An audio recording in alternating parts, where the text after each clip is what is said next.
Okay, welcome everyone. Today we're going to speak about love. Right, let me share my screen.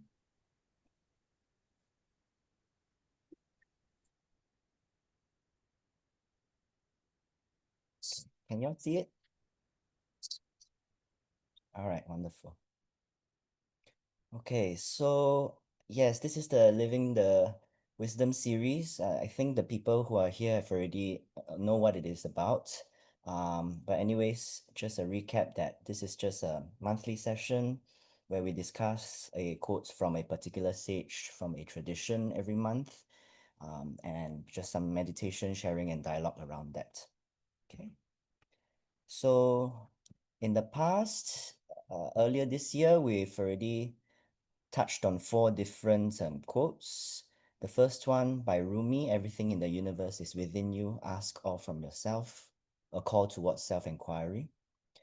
Second by Christ, unless you leave yourself behind, you cannot be a follower of mine, a call to us leaving whatever the self is with the small s behind and what that means.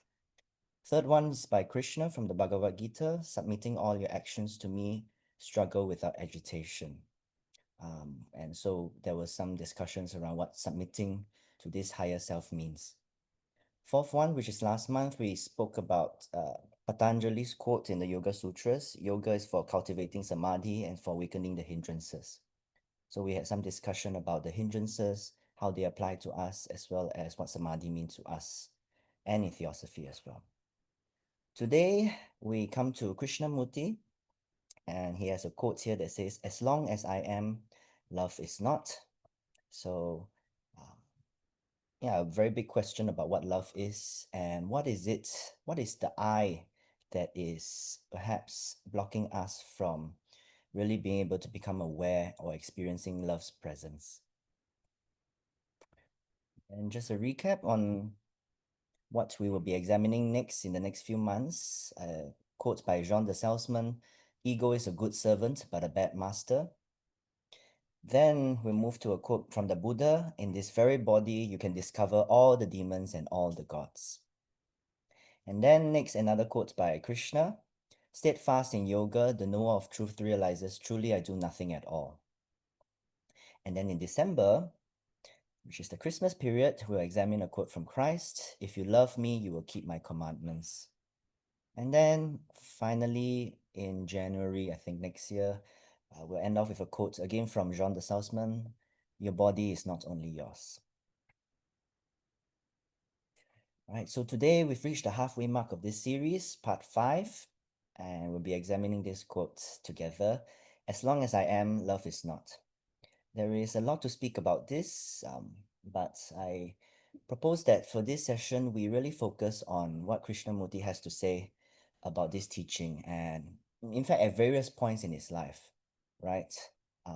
And, for example, when he was young, he was the author who penned At the Feet of Your Master, a classical theosophical literature text.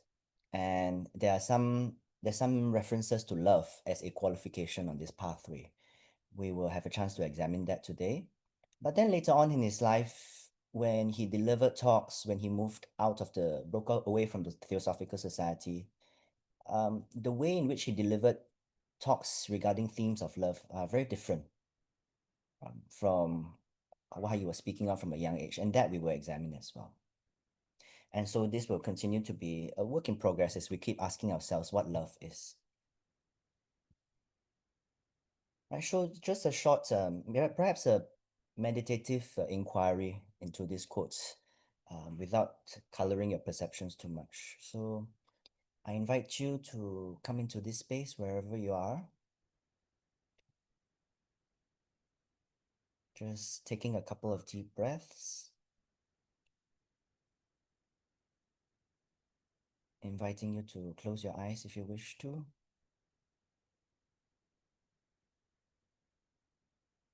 And just settling in,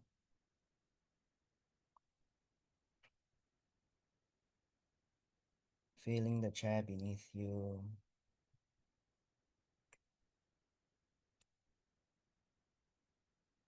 Just breathing through.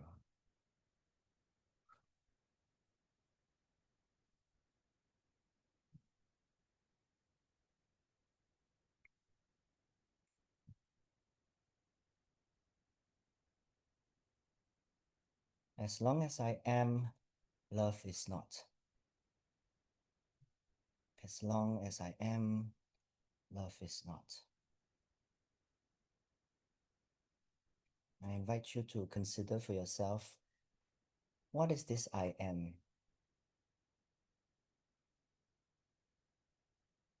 Is it this body? Is it the feelings, your emotions, your thoughts, your sensations? Just asking the question, what is it that makes up this me, this I?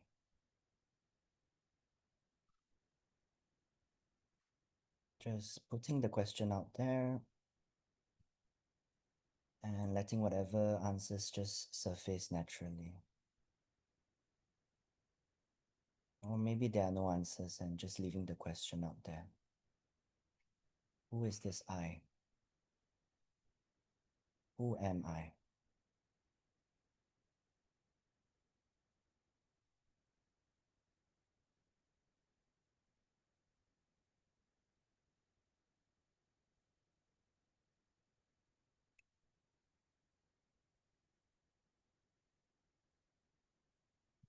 Now shifting to the next part of the quote. Love. What is love? What does love mean to you?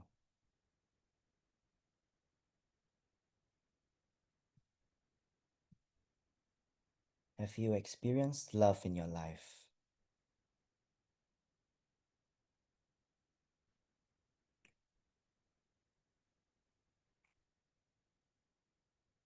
How did it feel if you did?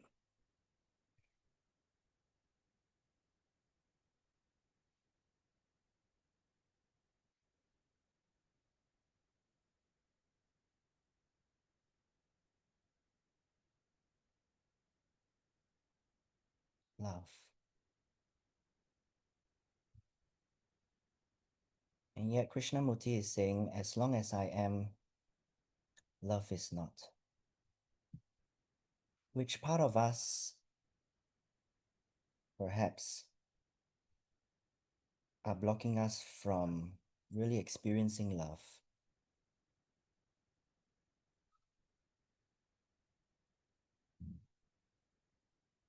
Do we get in the way of experiencing love? Can we perhaps be also a vehicle, a tool for us to experience love as well?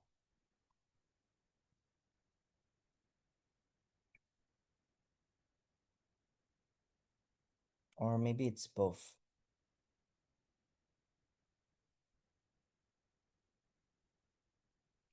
When can this I become an aid to love? And at what point is it no longer useful to us for us to experience what love really is?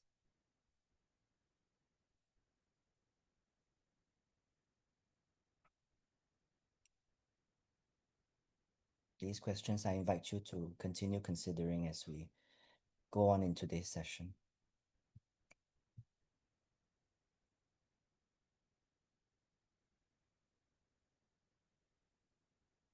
Okay.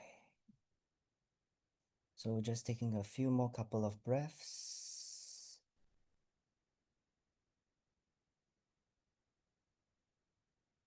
And whenever you're ready, just coming back. And opening your eyes.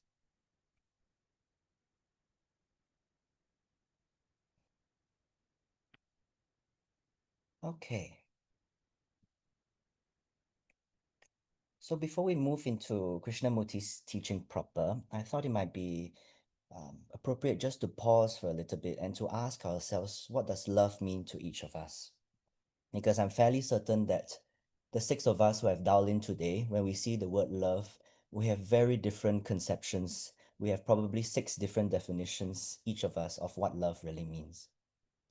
And the problem with the word love is its limitation in really capturing the quality of love.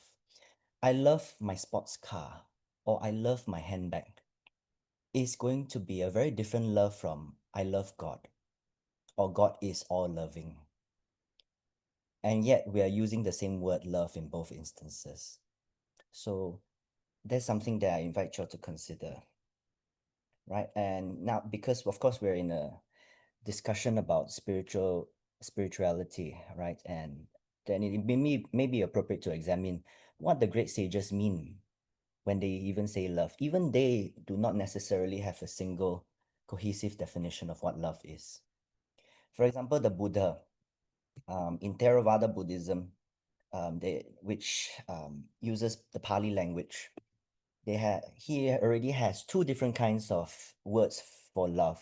One is metta, which is loving kindness towards all beings. Right? There's always a prayer about radiating loving kindness to ourselves, followed by our family and friends, followed by our enemies, and then to the rest of the world, to all beings.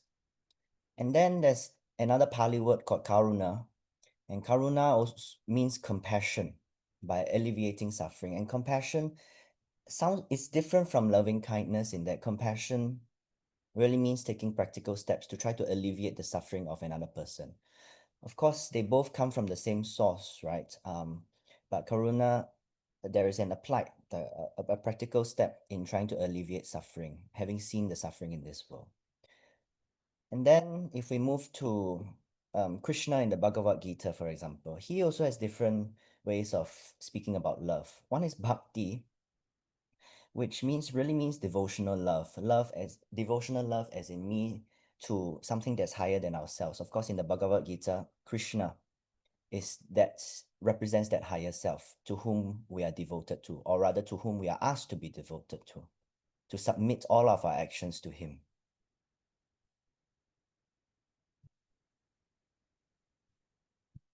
And then there's also the word karma in the Bhagavad Gita, or in Hinduism generally. In the Rig Veda, karma used to refer to the primal germ cell of the mind. In the beginning, it is said karma is the primal germ cell of the mind. That's a quote from the Rig Veda. But then in modern times, the word karma has shifted, and now it refers generally to sensual desire to which we are asked not to be attached.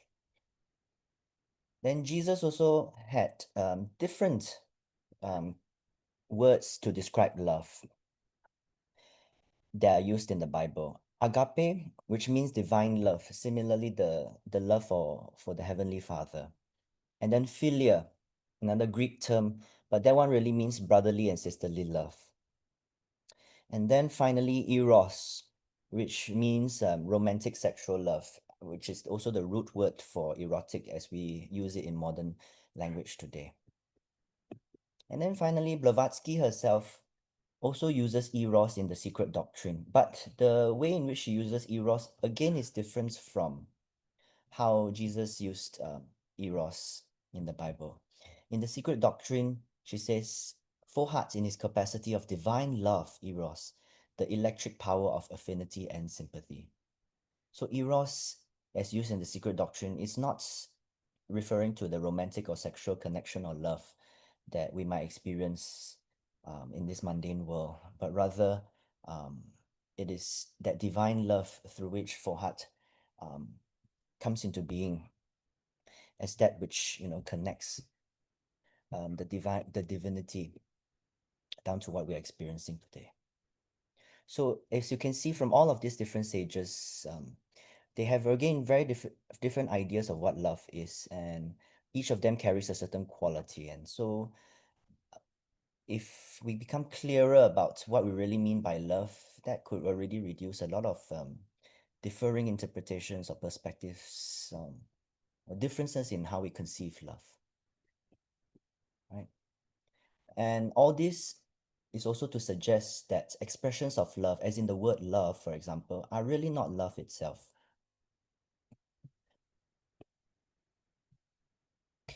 And this is a quote from Krishnamurti in commentaries on living.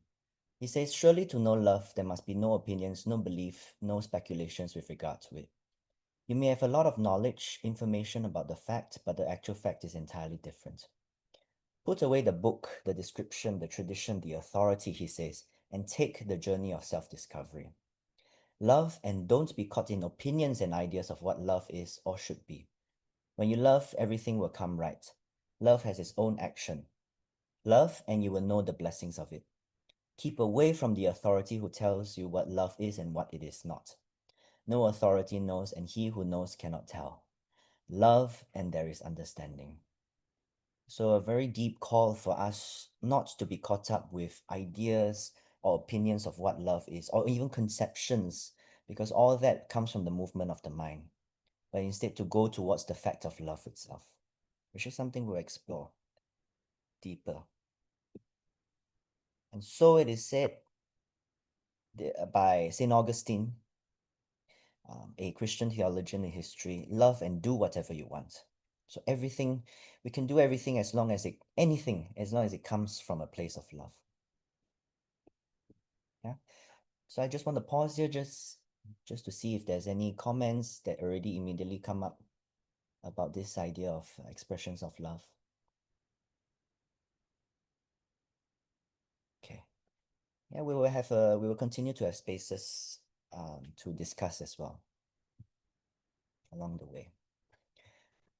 All right. So next, I just wanted to shift and maybe speak a very little bit about Krishnamurti's life, just in a very summary way, so that we sort of understand his background, but also his background can also give us a bit of an idea of where he might be coming from when he delivers some of his teachings. Right. So Krishnamurti, he was born in modern day Andhra Pradesh, India, and he was born to a Brahmin family. As most of you might know already, at a very young age of 13, he was discovered by C.W. Leadbeater at the Adia Beach at the TS. And during his childhood, he was groomed by various TS leaders, including Annie Besant and Leadbeater, to be the world teacher, the prophesized vehicle for Lord Maitreya. And then at age 14, he authored At the Feet of the Master under the pseudonym Alcyone. And although he does say in the book that the words are not his own, but from a master. And then following which, at around the age of 15, he was already named as the head of the Order of the Star of the East to prepare for the coming of the world teacher. But later on, in his early 30s, it is said that he experienced a series of seizure-like painful episodes.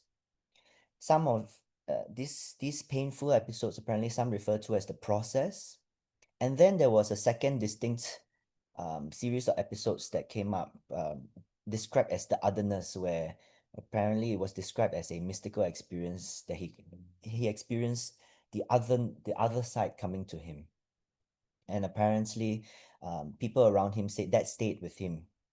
And it is clear even from first-hand accounts of people who were with him that they could feel a different energy and vibration in him than anyone else they have experienced in their lives. And then later on in 1925, his brother Nitya died from influenza and tuberculosis. And I'm only putting this here because there were theories that came up about how his brother's death could have actually been the catalyst for him to break away from the Theosophical Society, because there were some reassurances about his brother's health apparently. But then his brother's death sort of made him disillusioned about those reassurances. And eventually, just a few years later, in 1929, he dissolved the Order of the Star of the East in the Netherlands. And he broke away from the TS, eventually culminating in his one of his most important speeches to date, that truth is a pathless land. And so he continued teaching independently around the world until he finally passed away of pancreatic cancer in 1986. And his legacy until today still carries on through the work of the Krishnamurti Foundations. There's one in India, in Adia itself, Spain, UK, and the US. And so, yeah, now we can go into the teaching. As long as I am, love is not. And so I wanted to start off with just a short clip of what he has to say about this subject. So, find out. If it is not pleasure, because pleasure is its place, it is not desire, it is not remembrance, those have their places, then what is love? Right? Is love jealousy? Is love sense of possession? My wife, my husband, my girl, possession? Is love, has love within it fear?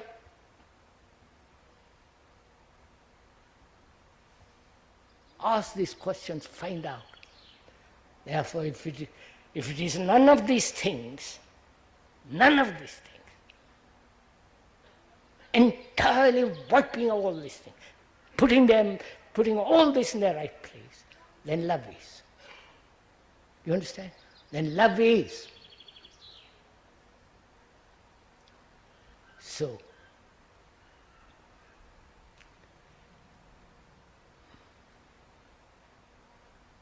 we are saying that through the negation, the positive is. You understand?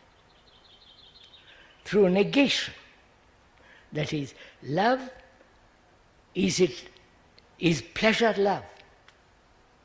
And we examine pleasure. And we see it's not quite that. Though pleasure has its place, it's not that. Right? So you negate that. You say it is not remembrance, though remembrance are necessary. Right? So you put remembrance in its right place. Therefore you have negated remembrance as not being love. You have negated desire, though desire has its certain place. Therefore you say, through negation, the positive is. You understand? Come on.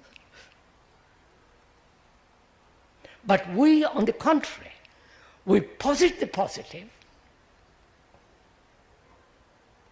and then quote in the negative. Right? That is, one must begin with doubt,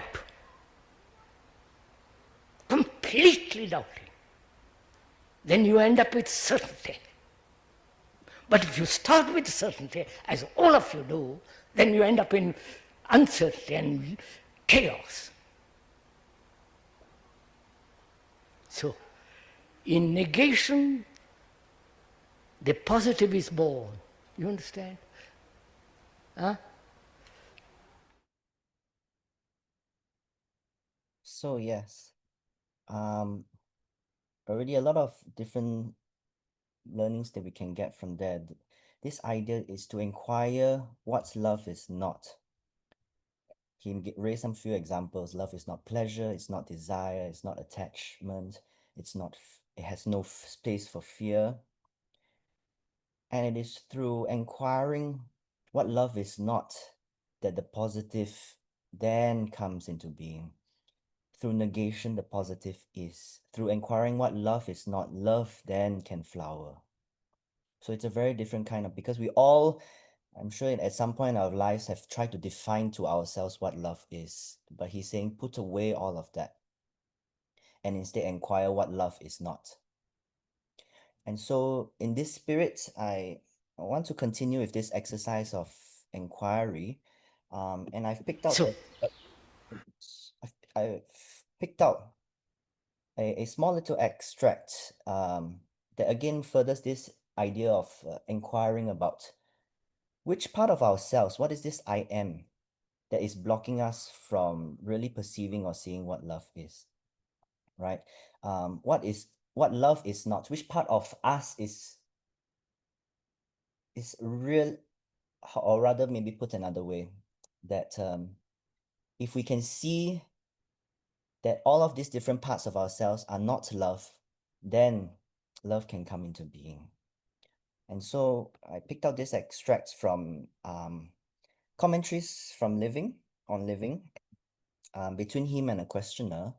And yeah, I thought maybe does anyone wants to perhaps one person play the role of the questioner, and then one person would be so kind as to play Krishnamurti. And then we have a little walkthrough about this conversation between them. Will anyone be interested? Ah, yes. Francis, so you raised your hand, so you get to choose. Would you A like to? question. You question. All right. Yes. Okay. Does anyone want then to play the role of Krishnamurti himself? Okay, the speaker. I'll do it. Vignesh. Thank you. Yongnim. Be on stage. So I will spotlight you both. I wonder if this works. Oh.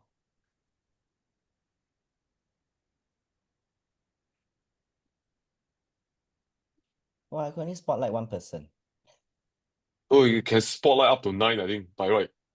Oh, but I put Vignesh. Oh, maybe is it because he does Oh, not no, have? no. You click participant, the list, I think. Oh, okay.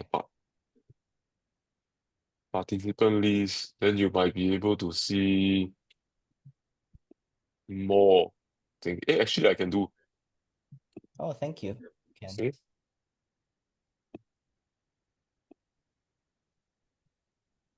I cannot. No problem. Maybe we can just hear you both then. Maybe if I turn on my video, I'm actually outside. Hang on. No Oh, problem. yes, I think need camera. Ah, okay. Ah, I can add it. Wonderful. Okay, we see both of your faces now. Okay. So, yeah, the one with the blank icon is the questioner, and the one with Krishnamurti is, of course, Krishnamurti. So, yeah, take it away. Then, what is love? Love is all these parts, but much more. The totality of love is not within the measure of the mind, and to know that totality, the mind must be empty of its occupations, however noble or self centered. To ask how to empty the mind or how not to be self centered is to pursue a method, and the pursuit of a method is another occupation of the mind. Yeah.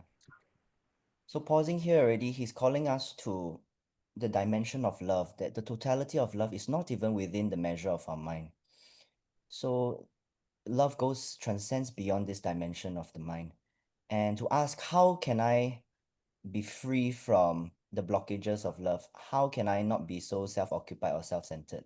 Again, is another coming from the movement of the mind, and that he's saying, you know, that's even something that we are asked to put an end to.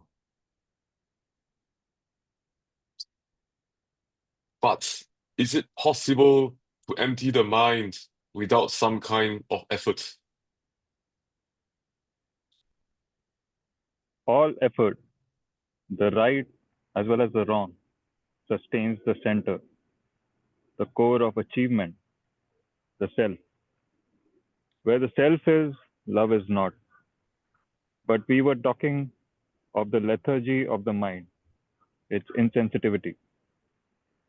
Have you not read a great deal, and may not knowledge be part of this process of insensitivity?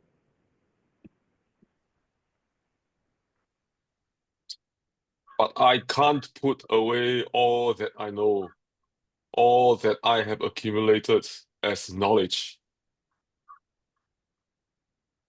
You are this knowledge. You are the things that you have accumulated. You are the gramophone record. that is ever repeating what is impressed on it.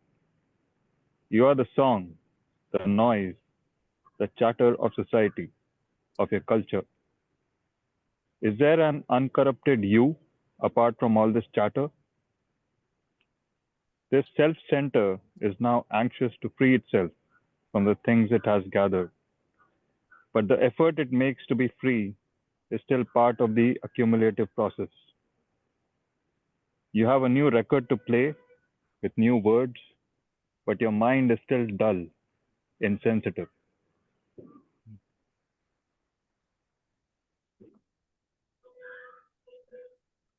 I see that perfectly. You have described very well my state of mind. I've learned in my time the jargons of various ideologies, both religious and political. But as you point out, my mind has in essence remained the same. I'm now very clear aware, I'm now very clearly aware of this. And I am also aware that this whole process makes the mind superficially alert, clever, and outwardly pliable, while below the surface, it is still that same old self center, which is the me. Mm. So just pausing here, some ideas have already come out about who is this I, right? Just a bundle of all of this knowledge and memories and past conditioning. He uses the analogy that we are just a gramophone record, a part of all the clutter of society and the chatter of society. But is there something else beyond all of that? And he also says that any effort to try, any effort that we do still comes from the movement of the mind just to sustain this I that is me, right? And then the questioner seems to already say, oh, thank you, Krishnamurti, and now I'm very clearly aware of this. And I understand what you mean now. Actually, I'm just superficially clever, but actually below there's still the me. But in typical Krishnamurti style, he does not let the questioner get away. And he carries on. Are you aware of all this as a fact, or do you know it only through another's description? If it is not your own discovery, something that you have found out for yourself, then it is only the word and not the fact that is important. So this thing about the word and the fact, this becomes a recurring theme in the next few slides. I don't quite follow this. Please go slowly, sir, and explain it again. Do you know anything, or do you only recognize? Recognition is a process of association, memory, which is knowledge. That is true, isn't it? I think I see what you mean. I know that birth is a parrot only because I have been told so. Through association, memory, which is knowledge, there is recognition, and then I say it is a parrot. The word parrot has blocked you from looking at the bird, the thing that flies. We almost never look at the fact, but at the word or the symbol that stands for the fact. The fact recedes, and the word, the symbol, becomes all important. Can you separate the object from the word? The word love is not the feeling, the fact of love.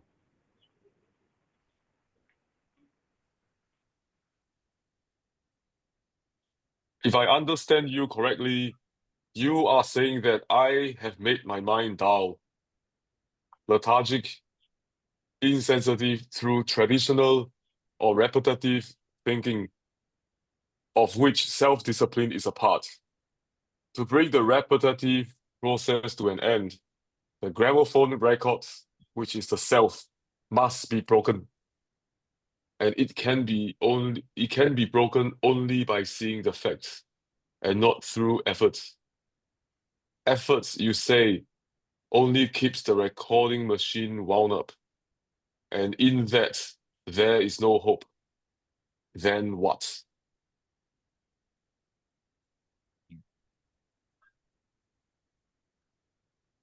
See the fact, the what is, and let that fact operate. Don't you operate on the fact, the you being the repetitive mechanism, with its opinions, judgments, knowledge.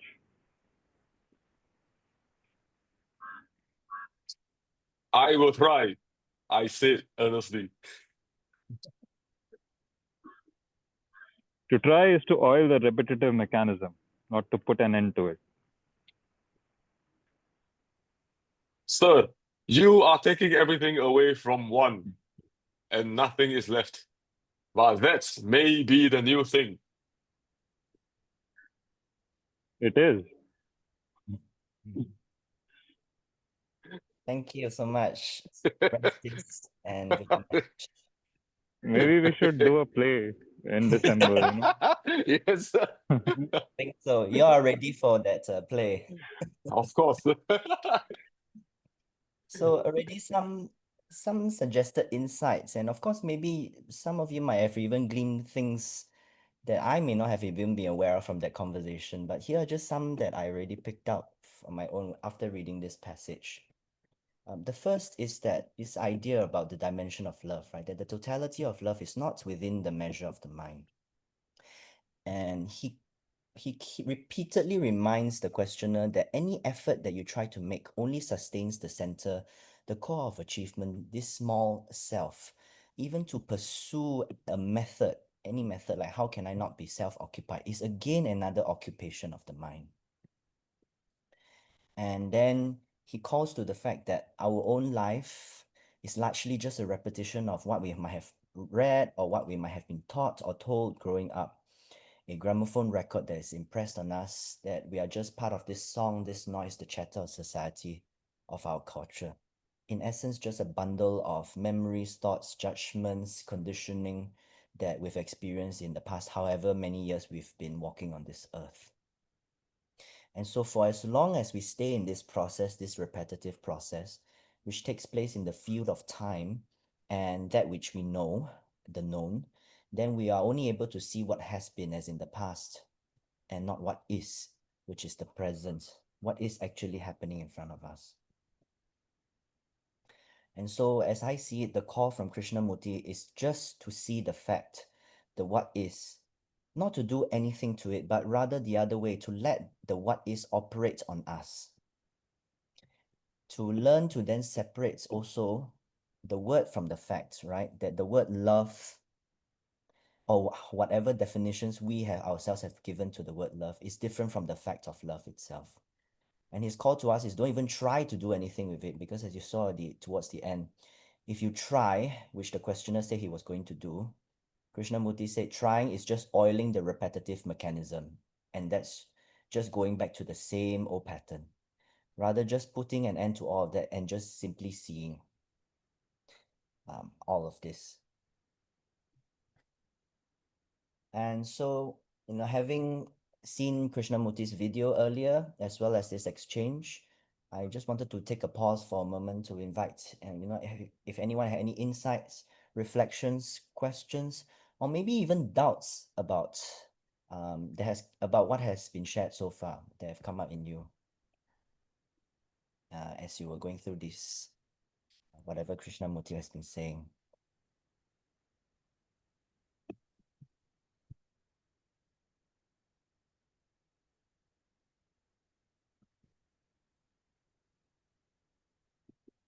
Yes. Francis, you raised your hand. Please. Yes. Oops. I think this is I think at the start when you mentioned that love has been that there are many different ways of expressing it or defining it, or by different stages. At the start when I joined the TS, I was asked by Brandon to do a workshop. So the most my first workshop is actually about love. Right, Ah, that's a weird one. But then you know what happened was that was also at a time where I was thinking about what does love actually what can love actually mean? Right, there is the sensual kind, there is the attachment kind, right? You know, I love to eat, right? You just use all these words.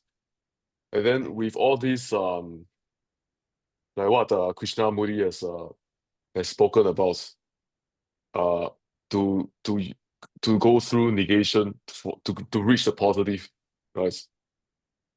I think I think other than just finding out the negation, the negative, what is not, it is also important for us to keep it as a practice to stop using words that are not accurate when we mm, talk to ourselves, right? I think that itself reinforces or winds up the gramophone as well, yes. or even yeah. And the thing is, this one has also, at least for my opinion, how I relate to the Buddhist idea of emptiness, because a lot of us, most of us, when how we operate by the words, by the symbol, by the image, or image in a sense, the image, the conditioning in a sense. So when we are actually observing the world through all these learned symbols, words, images, or meaning, or even meaning, we can't actually see what it actually is. As what I think JK has, I think it's very, very, very true. Because I haven't read this book, but it's really, really, really good. Yeah, so that's my reflection. It's like helping me to, it's giving me more understanding of what I've learned before. Uh, Thanks. Absolutely. Thank you for sharing that. I heard from there this idea that sometimes um, it's about not using words, right, that may not be accurate to reality. And ultimately, at the ultimate level, these words at some point loses its meaning. These words or images that we have. Um, of course, us living in this world, we still need to use words somehow to express ourselves, but to recognize that ultimately these words are or images are limited. They are just tools to help us point towards the reality, which we may describe in various ways as love or truth or beauty or joy, but they are not actually the reality itself. Or maybe, yeah, maybe it's emptiness. That's their reality, right? Like you say in the Buddhist teaching. But none of them can bring us to that until we actually see the fact and experience it for ourselves.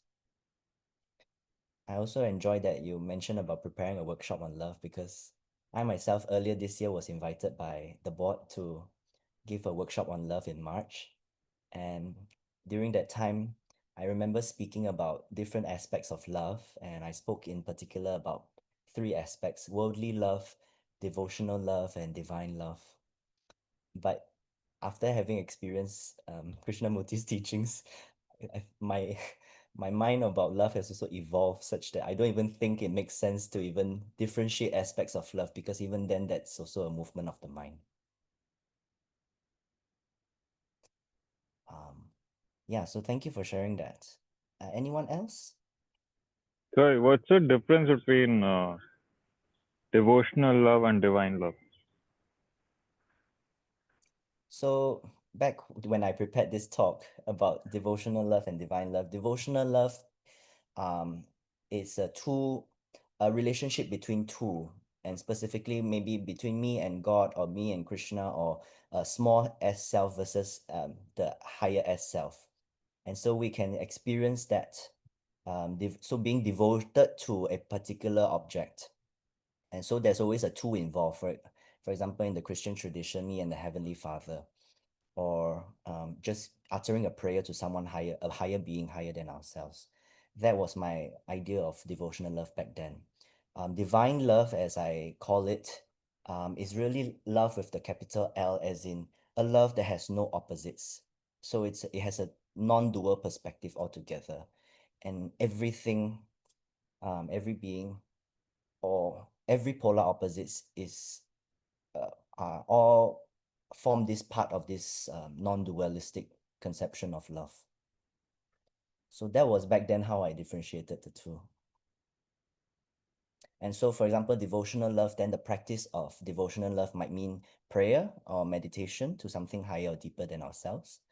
But the practice for divine love might look very different again, because we're speaking of a non-dualistic idea and experiencing something that has no opposites. But Krishnamurti says, forget all of that, put an end to all of that. By having no opposites, do you mean like a non-transactional quality to the feeling, or what do you mean by that? Maybe I can just share this quote. And I had it just.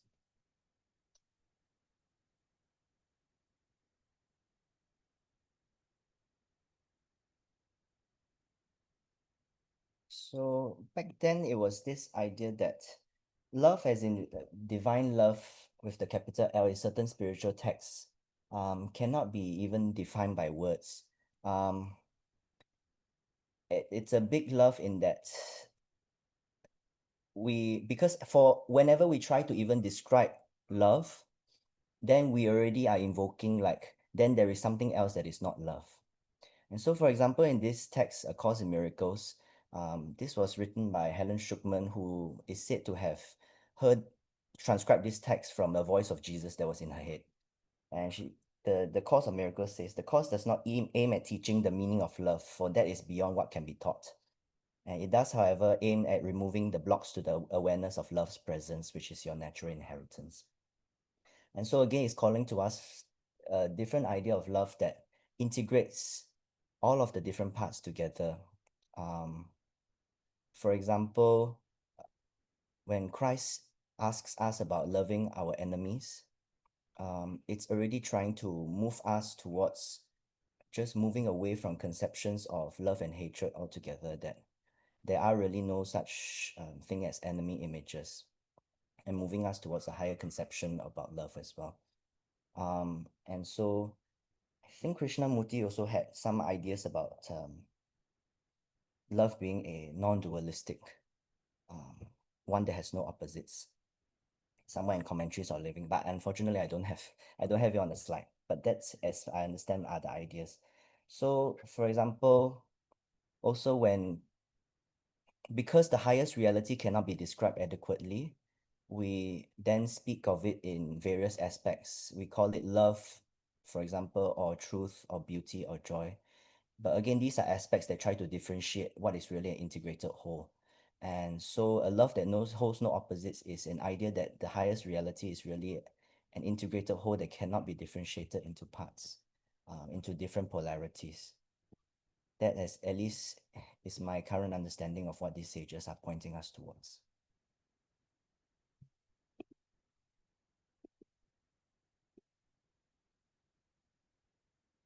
How does that land for you, Vignesh?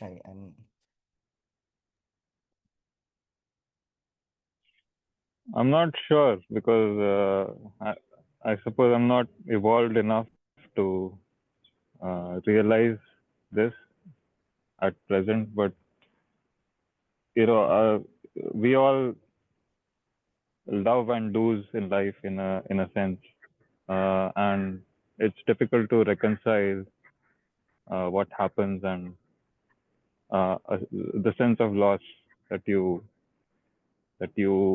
experience uh, at various points in life, and to transcend that, in a sense, to hold on to the feeling of uh, the greater quality of love, Okay. which I think we can experience at different moments, but it's very difficult to hold on to, right? It's difficult to sustain it, at least at our present levels Mhm. on our path. So, I mean, the intent is to keep. I mean, especially as theosophists, we can only try and bring ourselves back to the realization that this is the truth, and kind of be mindful of this fact, and try and hold on to that whenever we can and however long we can. But yeah, it's a difficult path, I would say, and it's a difficult concept to constantly be aware of. No? Yeah, that's my current takeaway. But hopefully it'll improve over time. Thank you. No, I hear you because we all experience different levels of love. And like you say, maybe some of us might experience even that highest level, but even that sometimes can be transient to us. And so I hear that it's practically difficult at the level where we are to experience that, but we can only try, exactly as you say. Hari, I see your hand is raised. Did you have also something to share Hi, about that? Jaryl. So, no, I just what brought up, it reminds me of a conversation in context of JK, which I had with Shikhar. Mm-hmm. So, JK talks about how where there is self, there is no love, right? So, uh, I was reading some quote by JK where somebody asked him, like, I love my mother, I love my family, I love a particular person. And then they asked JK, the person asked JK, so when you say uh, this happens because there is a self, I love my mother because there is a I over there. So they asked him, like, so when you say there shouldn't be a self and you love everybody, do you say that I bring down my mother to the same level as everybody else, like, some stranger or somebody? And then I think JK says, again, this was what I and Shikhar spoke about. He says, in fact, it's the opposite. Like, JK says, it's not about exclusion, but it's about inclusion. So he says, you don't uh, uh, it's about bringing everybody else to the same level as as uh, as the love you have for your mother or somebody. So it's like raising everything else. So it's like that quality of love which you had only for what you thought was yours, or the people whom you thought were close to you. You just extend it as much as possible to a bigger audience. I mean, to a bigger this thing. And also, I'm just saying, like, that is difficult. It is easy to say, uh, and on the other hand, when you brought up devotional love, Jaryl, uh, the yogic traditions also give a very significant importance. I mean, bhakti yoga is one of the parts to liberation, like, like jnana yoga and karma yoga. So having love to a particular object or to a particular person, where you can focus all your energies or your love or expression, that has also been given a significant importance. I mean, there's so many examples. Meera found liberation through her focused love for Krishna. And so I think, yeah, I think uh, this was what Vignesh brought up reminded me. Thank you. Those are very valuable takeaways because even that first part when you speak about how it's about an inclusive quality, right? When we move towards higher aspects of love, bringing even acquaintances or even our enemies to the kind of love that we might have for our mother, it's inclusionary in nature. And my own experience is that if we are moving towards that kind of equality and that kind of inclusiveness, that kind of unity, if it moves us towards wholeness, then we are moving one step closer to that love that has no polarities. And that is really one practical way. I believe, for example, in the Buddhist tradition, They speak about spreading loving kindness, for example, first to ourselves, then to our family and close ones, and then eventually, if we have the capacity to then spread it on to our strangers, then enemies, insects, and then eventually every being on this earth. So it's an inclusionary quality. And I appreciate you bringing that up. And yeah, the second part also about devotional love is another very practical way in which people can move towards feeling that as well, feeling that kind of higher aspects of love. Because after all, these um, are devotions towards beings of much higher, at much higher and subtler levels of reality than us. And to be able to be devoted towards that already moves us one step closer towards that. Thank you, Hari. Anyone else? Hello, sorry, I cannot raise my No problem. digital hand, so I give you. No, it's been amazing dialogue. And it's totally on this line. I remember the first book I found before coming my first time to India was like Beyond Violence, I think it's called in English. Also Krishnamurti, and I was so how you say moved by this book. I was so strange. I was like, this is not religion. This is what is this? This guy is talking about. And I remember so well this sentence he says about love. He gave, let's say, two aspects or qualities or something we could say about love. He was saying love is it's like that force that keeps the unity together. No? We have it also in the universal prayer on the TS, the love that embraces all in oneness. No? Mm-hmm. And also he talked a lot about love as this union. It's again the same. And again, it was the same thing. You cannot say you love something because love is a state of being also. We could think about a state of awareness of union. And of course, I totally subscribe what Vignesh was saying about how difficult it is to bring one in or to find oneself in that state of awareness of the union, no? And I think in this line, this idea of like how maybe through the experiencing of loving, let's say for example, devotional love, it was there was also a very interesting quote of Eckhart Tolle talking about how the one could expand again this feeling even through a couple or through devotion. How can one transcend the dualistic love to something to start feeling that, taking that not as this is love, but taking that as the glimpse of that thing that expands toward the universal love, no? So he was talking about, for example, why do we get in love? Now using the romantic term, no? What's the point? Why do we naturally feel attraction? No? Why this? We always think all these things may be an obstacle, but maybe there is like looking at it from the other way, no? Like the beginning of something to expand, no? And I like that idea of Hari, of how can one think it not as a limitation, but as a beginning to include more, no?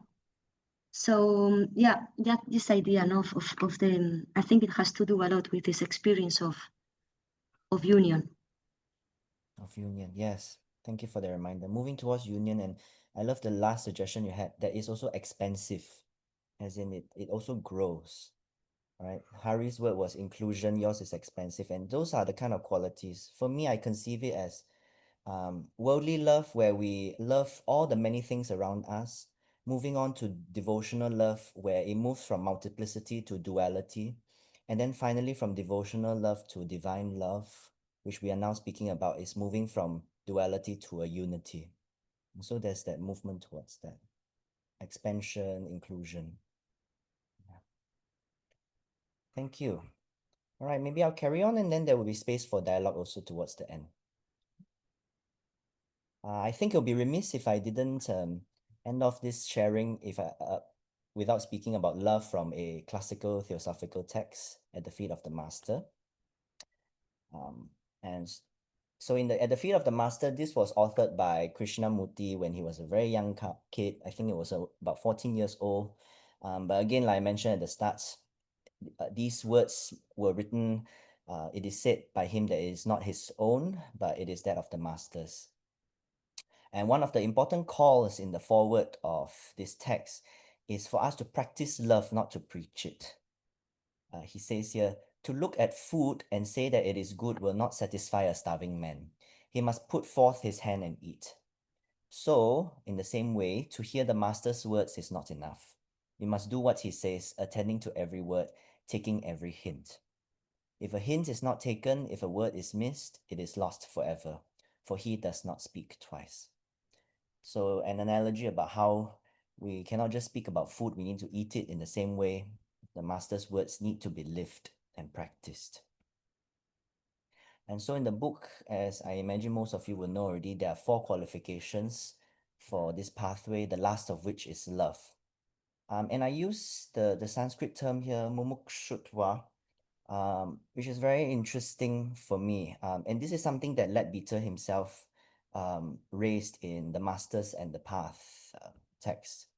So for those who know Sanskrit, mumukshutva has its root term in moksha, which actually means liberation, right? But how come it can be translated into English as love? And Leadbeater has some things about the Master in his book, The Masters in the Path, about that. He says, by no possible license can the English word love be taken as a literal translation of the Sanskrit word mumukshutva, for that unquestionably means simply the desire for liberation, as in like moksha, desire for liberation, that's where this word comes from. But the Master apparently argues thus, that the intense desire for freedom is a desire for escape from all worldly limitations, so that even when among them one may be absolutely free from the slightest feeling of bondage to them. Such freedom can be attained only by union with the Supreme, with the one who is behind all, that is to say, by union with God. And God is love.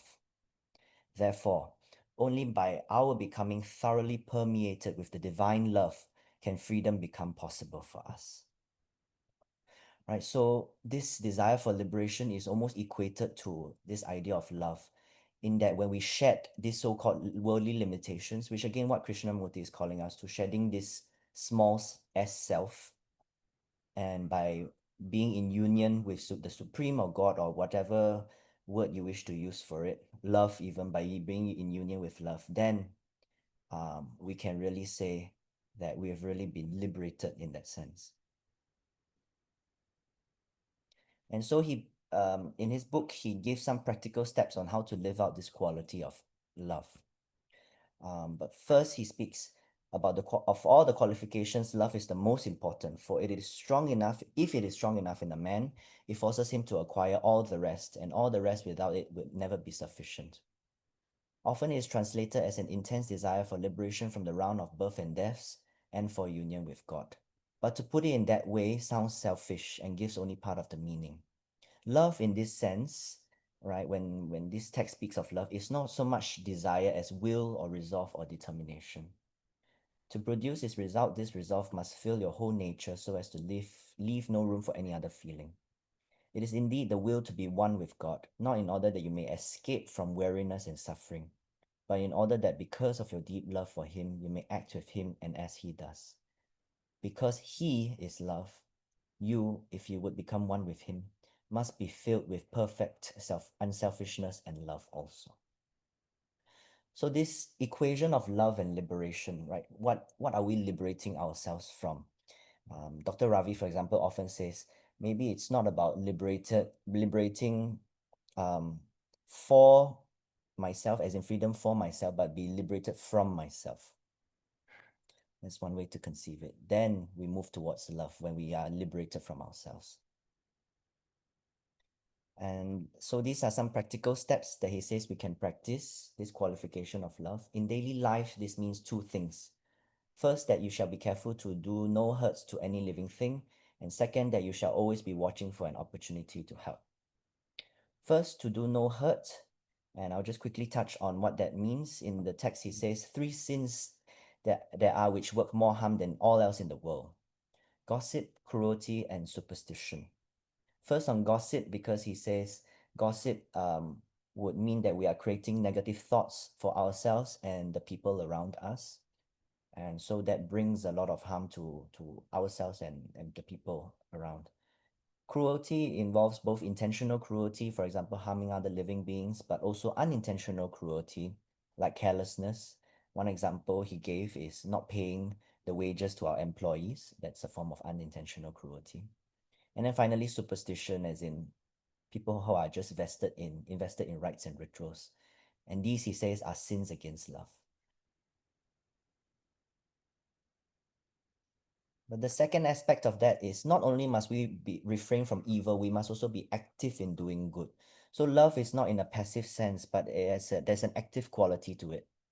You must be so filled with the intense desire of service, he says, that you are ever on the watch to render it to all around you, not to man alone, but even to animals and plants. You must render it in small things every day, that the habit may be formed, so that you may not miss the rare opportunity when the great thing offers itself to be done. For if you yearn to be one with God, it is not for your own sake. It is that you may be a channel through which His love may flow to reach your fellow men. So an idea here to render even small things of doing good, so that we can create this habit and eventually become a channel through which love can flow through us. And then he finally ends off the chapter of love as being an aspect of the Logos. He says, he who is on the path exists not for himself, but for others. He has forgotten himself in order that he may serve them. So again, a call to this idea that Krishnamurti says at the end of his life, as long as I am, love is not. To forget ourselves, our smaller self, so that we may eventually reach love. And then he says, the wisdom which enables you to help, the will which directs the wisdom, the love which inspires the will. These are your qualifications. Will, wisdom, and love are three aspects of the Logos. And you who wish to enroll yourselves to serve him must show forth these aspects in the world. All right, so there's a deep emphasis on these three aspects: will, wisdom, and love. And if I were to put it schematically, love inspires will, as he says here, love which inspires the will, and will in turn directs wisdom, and then wisdom eventually enables us to help. And you can see here from this scheme very clearly that everything springs forth from love. So it is not I who love others, actually it is love who is acting through us. It's different. We are no longer the subject. I love something. We are in fact the object. And it is love that is operating through us at the end of the day. And maybe even at the point of unity, the differentiation between subject and object even disappears altogether, so that we are all operating through this source that is love. So yeah, I just wanted to end off and invite some space for discussion again. With the remaining minutes we have, what does the practice of love look like to you based on what we have shared so far, and how do you wish to practice love in your own life? This series, at the end of the day, I'm mindful that it's important for us to think about how to apply them practically in our own lives, right? Otherwise, they're all just theory, and it's very easy to get caught up in theories. But how do we live them as well?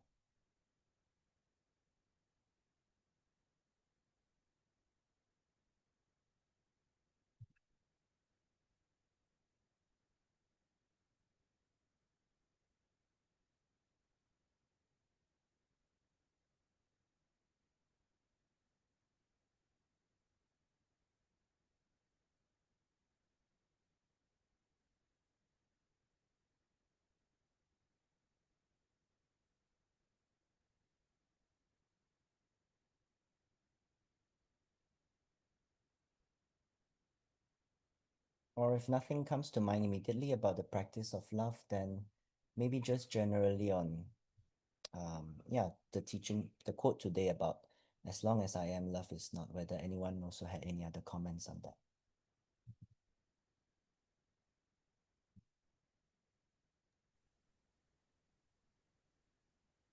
Leo, I see your hand is raised. Please. Yes, I think that for the question, what does the practice of love look like to you? It reminds me of one of the Krishnamurti quotes when he talks about gossip. And he say that we should never, I just, rephrase it. I cannot remember the words exactly, but it just say that we should not gossip because we don't know whether it is true or not, even the rumors. Even if it's true, it is kinder to say nothing. Mm-hmm. Absolutely. Yeah, there's this idea about, I guess, being alignment with truth in that teaching, and sometimes silence is the best way to deal with, yeah, even whatever negativity that arises. Thank you, Chris. Please. Uh, I think Fatima was also trying to raise her hand earlier. Do you want to Ah, go first and then I can go next? No, please, you go first. Okay. Okay. Thank you. So, for the first, I think that the two portions of the presentation, they have two different contexts because I think Krishnamurti also had changes within his own consciousness during these two periods of his life. For the first portion, my takeaway was that he's asking us to experience love. He's not asking us to differentiate whether it's romantic, it's family love, it's love for friends. He's just telling us that we have to remove our concept of love. We have to remove the word love. We have to remove the things that we learned about love and just experience love because the experience is different from thinking about it, from talking about it, and from philosophizing or conceptualizing about it. Because as he mentioned, love is beyond the limitations of the mind. So he's asking us to, instead of trying to philosophize, trying to talk about it, or trying to think about it, let's just experience what love is. It's just love. And anything that we put words on it, it limits it. So that's my takeaway on the first portion. For the second portion, what does the practice of love look like to you, and how do you practice love in your own life? The first thought that came to my mind is the practice of kindness. You know, the saying that we should always try to be kind because people are having battles that we don't know anything about. So sometimes it's easy to judge other people that they're mean or they're not as empathic towards us as we want them to be. But sometimes they're actually experiencing something painful, or maybe something happened to them that's preventing them from loving. And I guess the only thing that we can do to practice love is to just try our best to be kind to everyone. It's a starting point. I know that kindness is not necessarily love, but I think we can start with that. So that's just the on top of my head. Thank thank you. you. Thank you. Yeah, I appreciate those important takeaways to experience love rather than philosophizing or having opinions or ideas about it. And also, just start from where we are, right? Just be kind to others, however much we can do, and just start from there. Thank you. Hari. Yeah, Jaryl. So I really loved when Christopher brought up the life of Krishnamurti, because we all know it was a very paradoxical life. I mean, to a point, he had a very singular expression of love to his brother Nitya, and then when his brother passed away, that was one of his earliest fractal movements. So I think, uh, I think he himself had to go through that a learning. I don't think he was always like that. So I think that is something that can be inspiring for us, because this is difficult, like we were talking about, having that inclusiveness, or expanding our bubble of love to everybody beyond what we think ours is difficult. But the fact that JK himself went through years of being on the other side, I think that's something inspiring. I mean, that gives hope, at least. And in terms of, I think what I would do, in terms of practical life, in terms of expressing love, I personally again believe uh, uh, you just start putting more energy and work into things that you believe in, or things that you love, or the values that you love. I think I understand what JK means when he says gossip, but then I also feel sometimes not speaking about what you love or what you believe in. uh, uh, uh, it's the opposite of what love is. So but yeah, that's what I wanted to say. Thank you. Yeah, the different stages of Krishnamurti's life is really interesting, and that's why I wanted to call our attention to his a little background, because clearly different teachings that he gave in his life sound very different, almost sometimes even contradictory. Um, but yeah, hopefully we can all be like him and eventually evolve at least one step closer. Maybe not this lifetime, maybe in the next few lifetimes, to move towards his level of being. Now, until then, like you say, we can only try. Um, Interesting that you say towards the end also that sometimes being silenced also may be the opposite of what love is. So really, it's not even about what we do, right? At the end of the day, it's our intention and where that comes from. Whether that comes from, again, being vested in the self, whatever that means, our own achievement, our own conditioning, or we choose another path. But in my own experience, and I believe also this is what Krishnamurti is calling us to do, which is just simply being aware of our own conditioning and just seeing that operate within us. Because in my experience, when we see that, that gives us choice to then decide whether do we want to then continue with our past conditioning or to choose something different, and to see that there could be another way out of it. Yeah, and then from there we decide, do we be silent to our enemies? Do we act kindly to them? How do we respond to them? That we would operate from that place. Thank you. Any other feedback, comments, questions, doubts even?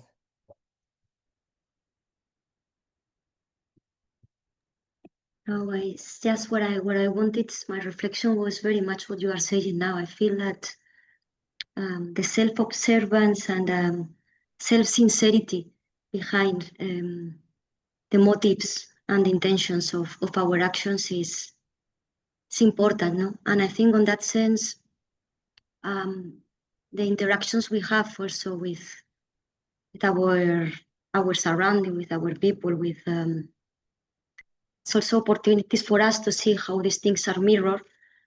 And I think that openness towards a real, sincere inner dialogue, it's fundamental, because I really feel that the kindness is something that has to come from inside.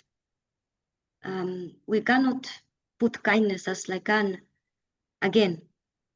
effort or an outer practice. I think there is a natural self-observance and recognition of this that brings that. No, I think that channel is fundamental. Otherwise, I feel that we are just trying to, how can I say, bring plugins to our inner software instead of just being directly Exactly. that spontaneous thing. No, it has to.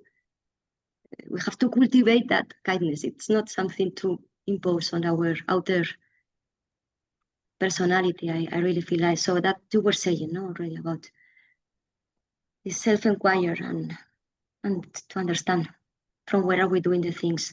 that can be very hard. That means we need to look at our shadows strongly. That can be very disturbing at certain point. Absolutely. And I've seen so many people who try to appear to be kind religious people, and immediately you can see through that. They try to act to be kind. And these are the kind of outer, exoteric, I guess, kind of practices. But I think the call here is actually, you're right, beginning with self-inquiry. And then eventually, when we see that in ourselves, both our loving side, but also our demonic side or devilish side, then from there, then we operate spontaneously from that. And I think that's why St. Augustine, I had that on the slide earlier. He says, love and then do whatever you want. If everything comes out of love, then whatever that comes out of there will be in the same path. And that all begins, with self-inquiry. Thank you, Fatima. Okay, I just see we have just 3 minutes left, so I'll just quickly wrap up. All right, so just to recap what we've discussed today, first is this idea about what we mean when we say or use the word love, to be clear at least about the meaning behind our different expressions of love. And then we move to Krishnamurti's teaching about negating what love is not. Through the negation, then the positive, which is love, then can come into being. And then the call to us is to see the facts, the what is, and letting it operate on us rather than us trying to do something about it. And then finally, in the last part, we also saw how love, as used at the feet of the master, is the fourth and most important qualification, and some practical steps like avoiding gossip, cruelty, and superstition, calling us to be active in doing good, and seeing how love operates as a source of inspiration for the will to direct the wisdom in order to enable us to help others. And so what does it mean for us in terms of study, meditation, and service? Here are some suggestions. At the feet of the master is one of them, and Leadbeater's chapter on at the feet of the master in his book, The Masters and the Path. Krishnamurti's commentaries on living series, there are 3 volumes on that, and there are many, many talks by Krishnamurti on YouTube that you can take a look. So these were some of the sources of inspiration I had for today's sharing session. Then for meditation, you may consider some of these questions. What does love mean to me? And, I don't think anyone, as we have already discussed, no one can really give a correct definition of what love is. And in my view, rather than saying, how can I be right about love, maybe we can ask, how can we be less wrong about love, to move towards trying to be more and more accurate about what love means without ever actually being able to reach a proper definition of love. I think if we ever have a clear definition for us about what love is, then we're probably going to be wrong about it.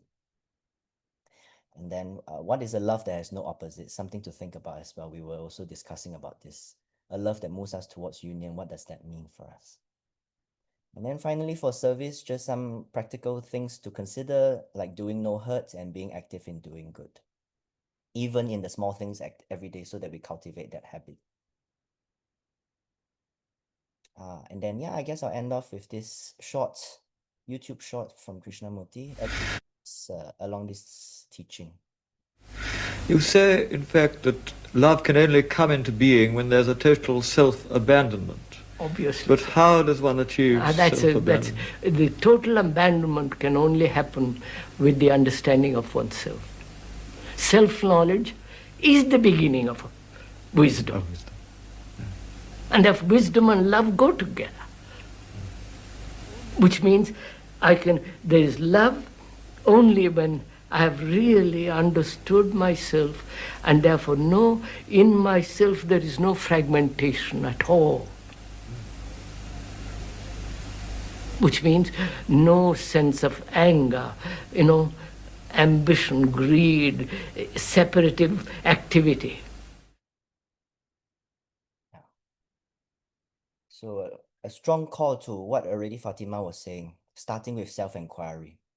And then when there's self-inquiry and then we abandon ourselves, then love. Okay, so suggested exercise to continue thinking about even after this session. What does love mean to me? And this will, I imagine, keep changing throughout the rest of our lives. And Perhaps what is blocking me from being aware of love's presence, right? And how, or rather, put the other way, how can we be more and more attuned to the presence of love in our lives?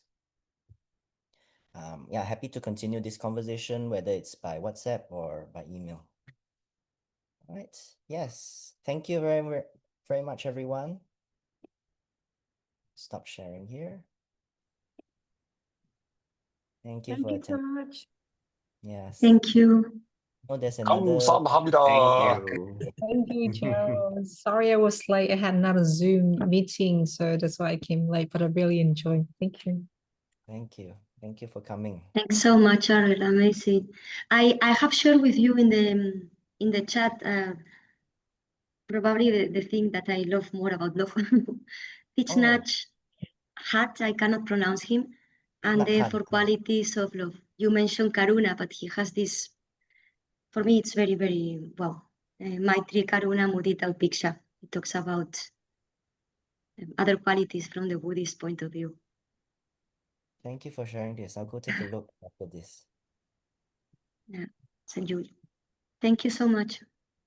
All right. I'll stop sharing now, and then, yeah,